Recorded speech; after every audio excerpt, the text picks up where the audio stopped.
বিসমিল্লাহির রহমানির রহিম। আজকের এই অনুষ্ঠানের সম্মানিত সভাপতি, অনুষ্ঠানে উপস্থিত আমার প্রিয় খেলোয়াড় বন্ধুরা, অনুষ্ঠানে উপস্থিত সম্মানিত মন্ত্রীবর্গ, সম্মানিত এমপিবর্গ, কর্মকর্তাবৃন্দ, স্পোর্টস সাথে সম্পৃক্ত কর্মকর্তাবৃন্দ এবং উপস্থিত সকল সুধীবৃন্দ, আসসালামু আলাইকুম।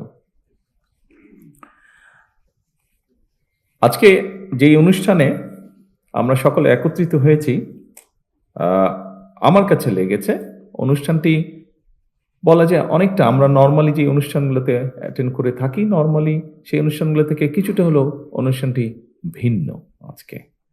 আমরা আজকে এমন কিছু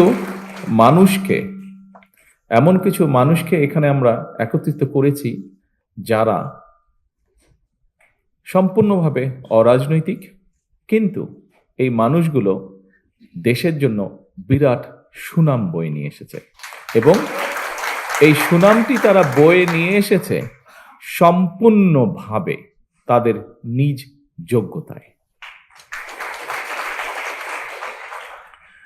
আজকে এখানে যারা জয়ী হয়ে এসছেন, বিভিন্ন ইভেন্টে যারা বিজয়ী হয়েছেন, আমাদের ক্রীড়াবিদ বন্ধুরা, তাদের প্রত্যেকেরই কিন্তু বিজয় হওয়ার জন্য একটি প্রতিপক্ষ ছিল এবং প্রতিপক্ষ ছিল বলেই কিন্তু তারা যখন বিজয় হয়েছে সেই বিজয়ের আনন্দটা তারা উপভোগ করতে পেরেছে এবং তারা শুধু একা কিন্তু এই আনন্দটি উপভোগ করেনি। যখন তারা বিজয় হয়েছে, তারা সমগ্র জাতিকে সাথে নিয়ে এই আনন্দটা উপভোগ করেছে, বিজয়ের আনন্দটা।